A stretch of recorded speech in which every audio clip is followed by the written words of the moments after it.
Hello everyone, today we are going to learn some new vocabulary words जो आपको बहुत ज़्यादा पसंद आने वाले हैं. So let's get into this video. तो अगर हमें कभी बोलना है कि मैंने ये जो किया अपनी इच्छा से किया, ठीक है, अपनी मर्ज़ी से किया, तो आप ओन एकॉर्ड का यूज़ कर सकते हैं. फॉर एग्जांपल, मैंने अपनी मर्ज़ी से वह नौकरी छोड़ दी, ठीक है, अपनी मर्ज़ी से. तो हम कैसे बोलेंगे इंग्लिश में? I quit that job of my own accord. Of my own accord, ठीक है. I quit that job of my own accord. मैंने अपनी मर्ज़ी से वह नौकरी छोड़ दी.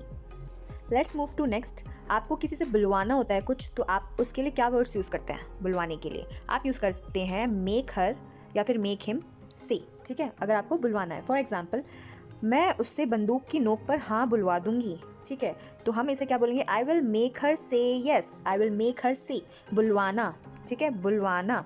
आई विल मेक हर से येस एट गन पॉइंट. मैं उसे बंदूक की नोक पर हाँ बुलवा दूंगी.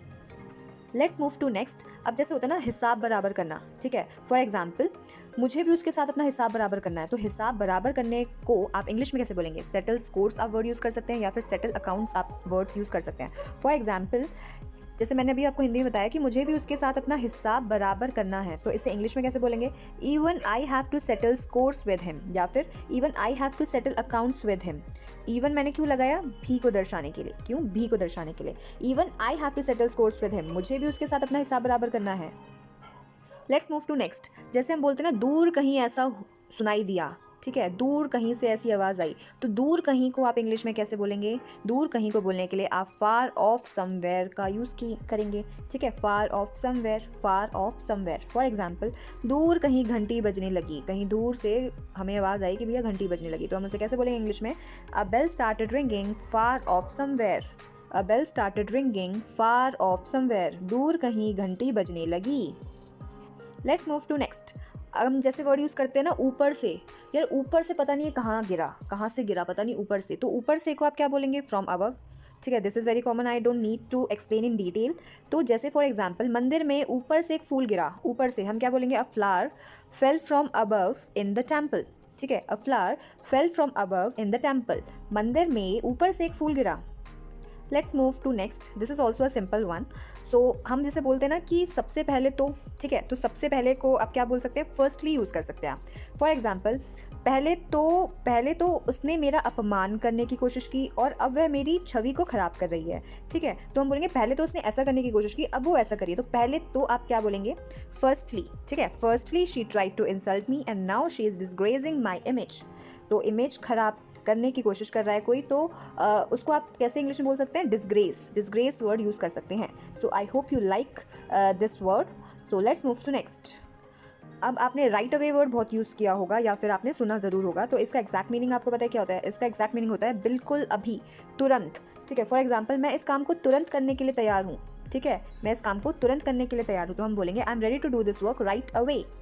आई am ready to do this work right away. अब एक वर्ड है अबंडेंस, ठीक है. अबंडेंस मीन्स भरमार, किसी चीज़ की बहुत ज़्यादा प्लेंटी, जैसे आप इंग्लिश में यूज़ करते हैं, ठीक है, बहुत ज़्यादा होना. तो हम जैसे एग्जांपल के तौर पर इसे बेटर तरीके से समझते हैं, उसके पास नॉलेज की भरमार है, ठीक है. He is having abundance of knowledge, या फिर आप बोल सकते हैं he is having plenty of knowledge.